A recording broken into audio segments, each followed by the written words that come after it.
آج انشاءاللہ تعالی ہم سورۃ البقرہ کی آیت نمبر 3 سے لے کر 5 تک پڑھتے ہیں اور ان آیات کو سمجھنے کی کوشش کرتے ہیں۔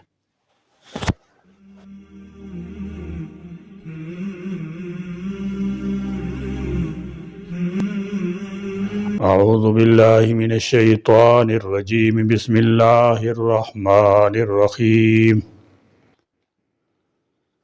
الذين يؤمنون بالغيب ويقيمون الصلاة ومما رزقناهم ينفقون والذين يؤمنون بما أنزل إليك وما أنزل من قبلك وبالآخرة هم يوقنون أولئك على هدى من ربهم وأولئك هم المفلحون۔ الذین وہ لوگ جو یؤمنون ایمان لاتے ہیں بالغیب غیب پر۔ فرمایا یؤمنون بالغیب، الغیب سے مراد وہ حقائق ہیں جو انسان کے حواس اور عقل کی رسائی سے باہر ہیں۔ پہلی شرط یہ ہے کہ وہ بن دیکھی چیزوں پر ایمان لاتے ہیں، اور وہ 6 چیزیں ہیں جن پر بن دیکھے ایمان لانا ضروری ہے۔ اللہ پر ایمان لانا، اللہ کے فرشتوں پر، اس کی کتابوں پر، اس کے رسولوں پر، اخروی زندگی پر، اور اس بات پر کہ ہر طرح کی بھلائی اور برائی اللہ ہی کی طرف سے مقدر ہوتی ہے۔ ان میں سے کسی چیز پر ایمان نہ ہونے سے انسان کافر ہو جاتا ہے۔ الذین یؤمنون بالغیب سے لے کر المفلحون تک کی 3 آیات مخلص مومنین کے بارے میں، جو ظاہری اور باطنی دونوں طرح سے ایمان والے ہیں۔ اس کے بعد 2 آیتیں ان لوگوں کے بارے میں جو ظاہری اور باطنی دونوں طرح سے کافر ہیں، اور اس کے بعد 13 آیات منافقین کے بارے میں جو کہ باطن میں کافر ہیں اور اپنے آپ کو مسلمان ظاہر کرتے ہیں۔ وَيُقِيمُونَ اور وہ قائم کرتے ہیں الصَّلَاةَ نماز۔ فرمایا وَيُقِيمُونَ الصَّلَاةَ، قرآن مجید سے ہدایت حاصل کرنے کے لیے غیب پر ایمان کے ساتھ عمل و اطاعت بھی ضروری ہے۔ اس کی پہلی اور دائمی علامت بلا ناغہ نماز ہے۔ 5 وقت اذان سن کر نماز پڑھنے یا نہ پڑھنے سے اطاعت کرنے یا نہ کرنے کا فیصلہ ہو جاتا ہے۔ پھر جو شخص اطاعت پر تیار ہی نہ ہو، اسے ہدایت کیسے حاصل ہو؟ اس کی کم از کم حد دن بھر میں 5 فرض نمازوں کی بر وقت اور باجماعت ادائیگی ہے، الا یہ کہ جماعت میں شامل نہ ہونے کے لیے کوئی شرعی عذر موجود ہو، یہ دوسری شرط ہوئی۔ وَمِمَّا اور اس میں سے جو رزقناہم ہم نے رزق دیا انہیں، ينفقون وہ سب خرچ کرتے ہیں۔ فرمایا وَمِمَّا رَزَقْنَاهُمْ يُنْفِقُونَ جو کچھ ہم نے انہیں دیا، اس سے مراد ہر نعمت ہے، مثلا مال و اولاد، علم و عقل، قوت و صحت، عزت و وقار وغیرہ۔ ہر نعمت میں سے کچھ نہ کچھ خرچ کرتے ہیں۔ ساری نعمت خرچ کرنے کا مطالبہ نہیں، یعنی رزق سے مراد صرف مال و دولت ہی نہیں، بلکہ ہر وہ نعمت ہے جو جسم یا روح کی پرورش میں مددگار ثابت ہو۔ اگر اللہ نے کسی کو علم و ہنر دیا ہے تو وہ دوسروں کو بھی سکھائے، جوانی اور صحت دی تو اسے جہاد میں یا ضعیفوں کی مدد کرنے میں خرچ کرے، اور مال و دولت ہے تو اسے فقراء، یتیموں، مسکینوں وغیرہ پر خرچ کرے، اور اس خرچ کی کم از کم فردی صدقہ یعنی زکوٰۃ ادا کرنا ہے۔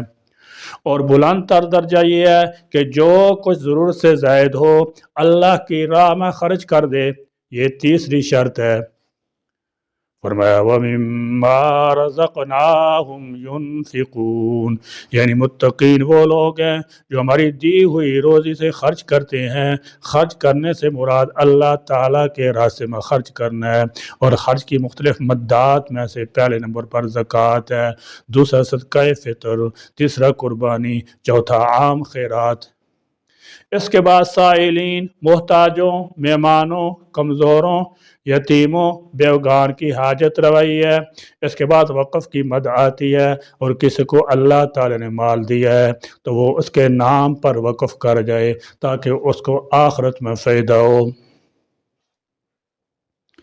امیر المومنین حضرت عمر فاروق رضی اللہ تعالی عنہ نے اپنی بہترین زمین کے متعلق حضور اکرم صلی اللہ تعالی علیہ وسلم سے عرض کیا کہ میں چاہتا ہوں کہ اس کا فائدہ مجھے آخرت میں پہنچے۔ آپ صلی اللہ تعالی علیہ وسلم نے فرمایا وقف کر دو، چنانچہ وہ وقف کر دی گئی۔ اسی طرح مسجدیں بنانا، ان میں ضروریات فراہم کرنا، دینی مدارس کا قیام بھی مما رزقناہم ینفقون میں آتا ہے۔ کسی نالے پر پل تعمیر کرنا، پانی کے لیے کنواں یا نل لگوانا، مسافر خانہ تعمیر کرنا، حج اور عمرہ خود کرنا یا کسی دوسرے کو کروانا، اللہ تعالیٰ کے راستے میں جہاد پر مال صرف کرنا، یہ سب مدات ہیں جن پر خرچ کرنا انفاق فی سبیل اللہ میں آتا ہے اور باعث و اجر و ثواب ہے۔ نیک کام کے لیے اخلاص کے ساتھ 1 پیسہ خرچ کرنے کا اجر 10 گنا ملتا ہے۔ صحیح حدیث میں آتا ہے کہ جہاد میں خرچ کرنا، جہاں دشمن اور کافر دین کو توڑنا چاہتے ہوں، ان کے مقابلے کے لیے جو مال خرچ کیا جائے اس کا ادنا سے ادنا درجہ 700 گنا ہے۔ نفقات واجبہ یعنی گھر کے ضروری اخراجات، وہ بچوں کے لیے ہوں یا بیوی کے لیے، نوکر چاکر یا رشتہ داروں پر خرچ کیا جائے، یہ سب انفاق فی سبیل اللہ میں آتا ہے اور وَمِمَّا رَزَقْنَاهُمْ يُنْفِقُونَ کا مصداق بنتا ہے۔ یعنی اس آیت میں تقوی والوں کی 3 صفتیں بیان کی گئی ہیں۔ اول ایمان و یقین، دوسرے جسمانی افعال کا صالح ہونا، تیسرے مالی معاملات کا درست اور منشا ربانی کے مطابق ہونا۔ ایمان سے مراد غیب پر ایمان ہے، یعنی ان اندیکھی حقیقتوں پر یقین کرنا جو نگاہ اور عقل کی رسائی سے باہر ہیں، ورنہ آنکھوں دیکھی بات پر کون یقین نہیں کرتا۔ اللہ تعالیٰ کا وجود، اللہ تعالیٰ کی صفات، نبوت، وحی، فرشتوں کا وجود، قرآن مجید، پہلی آسمانی کتابیں، آخرت کا قائم ہونا، پھر اس میں حساب و کتاب اور ثواب و عذاب، یہ سب غیب کی باتیں ہیں جو توہمات نہیں ہیں، بلکہ ان ساری حقیقتوں کا علم اللہ اور اس کے رسولوں کے ذریعہ ہوا ہے، جس سے زیادہ قابل اطمینان لائق اعتبار کوئی اور ذریعہ علم نہیں۔ ظاہر ہے کہ جو نظام غیبی پر ایمان نہ رکھتا ہو وہ قرآن پر ایمان نہیں لا سکتا، اور جو قرآن ہی پر ایمان سے محروم ہو وہ قرآن سے فائدہ کیوں کر اٹھا سکتا ہے۔ تقوی کی دوسری علامت اور قرآن سے فیض یاب ہونے کی دوسری شرط اقامت صلاۃ، یعنی تمام آداب و حقوق کی رعایت کے ساتھ نمازوں کا ادا کرنا ہے۔ نماز ایک ایسی عبادت ہے جس میں انسان کا پورا وجود خدا کے سامنے بچ جاتا ہے۔ نگاہ کا دائرہ، زبان کے بول، اعضاء کی نقل و حرکت، غرض کے ہر عضو حکم خدا بندی سنت نبوی کا پابند ہے۔ پس گویا نماز ان تمام اعمال صالحہ کا عنوان ہے جن کو جسم کے ذریعے انجام دیا جاتا ہے، روزہ ہو، حج ہو، اللہ کی مخلوق کی خدمت ہو، جہاد ہو، دل و نگاہ جسم کے ایک عضو کی گناہ سے حفاظت ہو، اقامت صلاۃ گویا بدن سے انجام دیے جانے والے ان تمام نیک اعمال کو شامل ہے۔ تقوی کی تیسری پہچان، قرآن سے ہدایت حاصل کرنے کے لیے تیسرا ضروری وصف انفاق یعنی اللہ کے راستے میں خرچ کرنا ہے۔ اس میں زکوٰۃ، صدقات واجبہ بھی شامل ہیں، صدقات نافلہ بھی داخل ہیں، اور ماں باپ، بیوی بچوں، رشتہ داروں، پڑوسیوں، مہمانوں اور خدا کے تمام ہی بندوں کے ساتھ حسن سلوک بھی۔ جو شخص دوسروں کا حق ادا کرنے میں کوتاہ نہ ہو وہ حرام طریقہ پر دوسرے بھائی کا مال کیسے حاصل کر سکتا ہے؟ وہ یقیناً سود، جوا، کمائی کے حرام طریقوں سے بھی اپنے مال کی حفاظت کرے گا۔ پس گویا انفاق کے لفظ مال سے متعلق شریعت کی تمام ہدایات کی طرف اشارہ ہے۔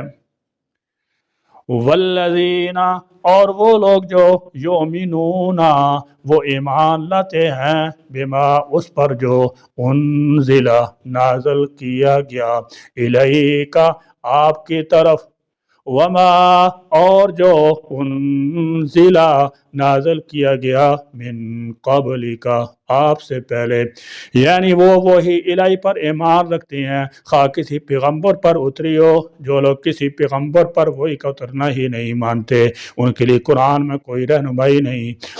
البتہ اب عمل اسی پر ہوگا جو آخری نبی صلی اللہ تعالی علیہ وسلم لے کر آئے، کیونکہ اس کی حفاظت کا ذمہ اللہ تعالیٰ نے خود لیا ہے، جبکہ پہلی کتابیں اصل حالت میں موجود ہی نہیں۔ مطلب یہ ہے کہ نازل شدہ مراد صرف قرآن ہی نہیں بلکہ قرآن کا بیان، توضیح، تشریح بھی ہے جو قرآن میں موجود نہیں۔ مثلا نماز ادا کرنے کی ترکیب، محل زکوٰۃ، اشیاء نصاب زکوٰۃ، شرح زکوٰۃ کی تعیین وغیرہ، لاتعداد ایسے احکام و ہدایات جو قرآنی احکام پر عمل پیرا ہونے کے لیے ضروری تھے، نیز وہ سابقہ انبیاء پر نازل شدہ وحی پر بھی ایمان لاتے ہیں۔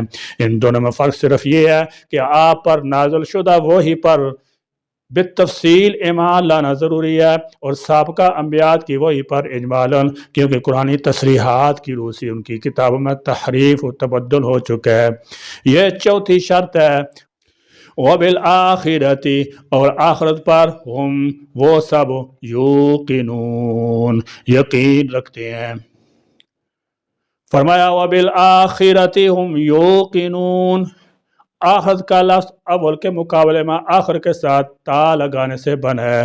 دنیا کی زندگی کے بعد والی زندگی اس کا یقین ہی انسان کو نیک اعمال کرنے اور برے اعمال سے بچنے پر آمادہ کر سکتا ہے۔ اس لیے ایمان کا بنیادی جز ہے، ہم ضمیر کے ساتھ حصر پیدا ہوتا ہے، یعنی آخرت پر صحیح یقین رکھنے والے اہل اسلام ہی ہیں۔ یہ گویا غیب پر ایمان ہی کی مزید تشریح توضیح ہے۔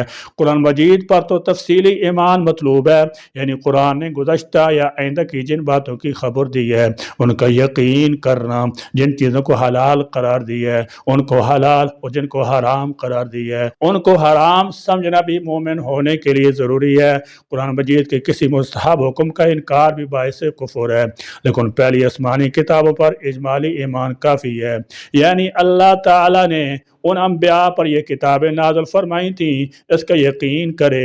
البتہ موجودہ حالات میں یہ کتابیں جن مضامین پر مشتمل ہیں چونکہ ان میں بہت کچھ تبدیلی اور ملاوٹ ہو چکی ہے، اس لیے تنہا ان پر یقین نہیں کیا جا سکتا۔ آخر کا لفظ ایک جامع اصطلاح ہے جن میں کئی طرح کے قید شامل ہیں۔